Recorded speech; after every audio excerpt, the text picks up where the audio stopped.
आज मला जायचं होतं बुरहानपूरला ऑर्डरसाठी आणि रात्री 12ची ट्रेन होती। ही जी गर्दी दिसतेय ती कोकणात जायला होती, पण आपल्याला जायचंय मध्य प्रदेशला। ट्रेन कॅच करताच मला खूप भूक लागली आणि सकाळी उठताच मस्त नजारा होता। नजर जाईल तिकडे फक्त केळीच्या बागा आणि आलं होतं आता बुरहानपूर। या ऐतिहासिक शहराची थोडीशी टूर आज मी करणार होती, कारण आज काही जास्त काम नव्हतं। सो हा होता माझा हॉटेल आणि हॉटेलचा रूम। या व्हिडिओमध्ये काम कमी आणि खाणं जास्त दिसेल आणि जे कामाचे व्हिडिओ आहेत ते दुसऱ्या चॅनलवर दिसतील। सो पोचताच आम्ही फ्रेश झालो आणि ही रेड हिना मी आज अप्लाय केली होती 5 मिनिटात, जिचा कलर खूप जास्त डार्क आला होता। आणि आता रेडी होऊन आम्ही चाललो थोडंसं फिरायला।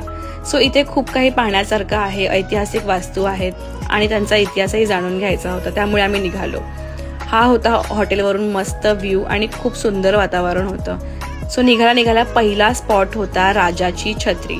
सो राजाची छत्री म्हणजे राजा जयसिंगने त्याच्या युद्धानंतरच्या आरामासाठी बांधलेली ही वास्तू होती। राजाची छत्री म्हणजे राजेशाही छत्री असा त्याचा नेमका अर्थ होतो। आणि राजस्थानमध्ये या अस्त्या वास्तू खूप पाहायला मिळतात, पण बुरहानपूरमध्ये पण आहे।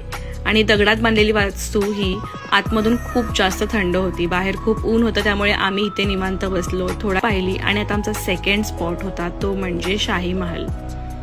बुरहानपूरची ओळख म्हणजे विश्वसुंदरीच्या गालावरचा तीळ आणि छावा पिक्चर पाहिल्यानंतर बुरहानपूर बद्दल अजून जास्त गोष्टी कळाल्या। राजांनी लुटल्यानंतर हे शहर आत्ता कसं आहे हे पाहण्याची मला उत्सुकता होती।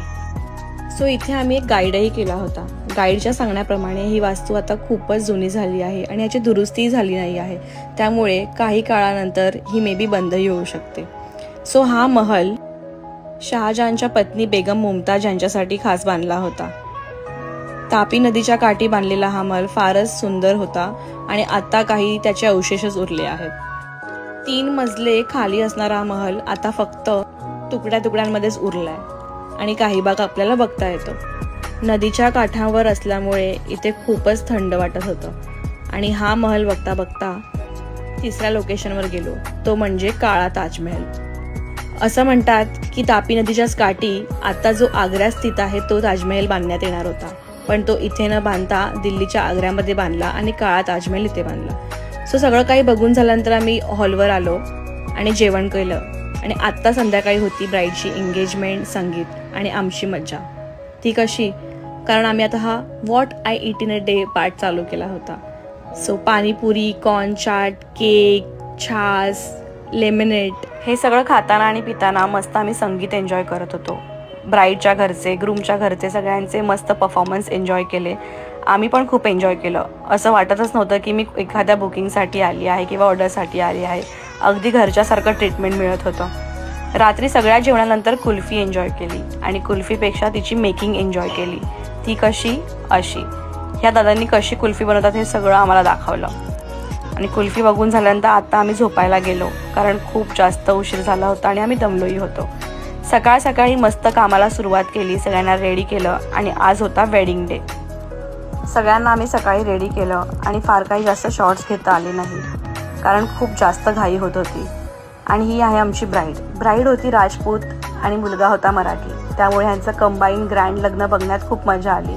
खाण्याची मजा, परफॉर्मन्सची मजा आणि सगळे विधी खूप जवळून बघता आले। सो ब्राईडची एंट्री आता झाली आहे आणि आता मी पण थोडीशी रेडी होऊन लग्न एन्जॉय करायला खाली आली होती। सो खाली आल्यानंतर मस्त लग्न एन्जॉय केलं आणि त्यानंतर आमची खायची टूर चालू झाली।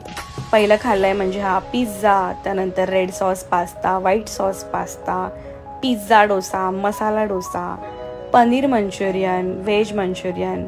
खाण्याची खूप काही व्हरायटी होती आणि स्पेशल गोष्टी होत्या, म्हणून हा व्हिडिओ बनवला। आता इथे होते दही बल्ले, अंगुरी rasmalai, ice cream, vanilla ice cream, strawberry ice cream आणि सगळ्यात मस्त म्हणजे हा आमरस। इतक्या गरमीमध्ये थंडगार पहिला आमरस प्यायला मिळाला आणि इतकं गरम होत होतं की छासचे 2-3 ग्लास आम्ही असेच प्यालो। पाणीपुरी खाल्ली आणि आता शेवटी हा चहा घेतलाय। बघता बघता संध्याकाळ झाली आणि आमची निघायची वेळ जवळ आली, पण निघायच्या आधी इकडचा डिनर पण एन्जॉय केला। डिनर घेताना सगळ्यांसोबत खूप गप्पा झाल्या, इवन आता ब्राईडही थोड्या वेळात निघणार होती। सो हा होता माझा बुरहानपूरमधला लास्ट डिनर। इथे आल्यावर काम कसं झालं आणि एन्जॉयमेंट कशी झाली काही कळालंच नाही आणि 2 दिवस कसे गेले तेही कळालं नाही। बघता बघता ब्राईडची बिदाईची वेळ झाली आणि आता माझीही बिदाईची वेळ झाली। आता आमची परत ट्रेन आहे जी 5 तास लेट आहे। चलो बाय।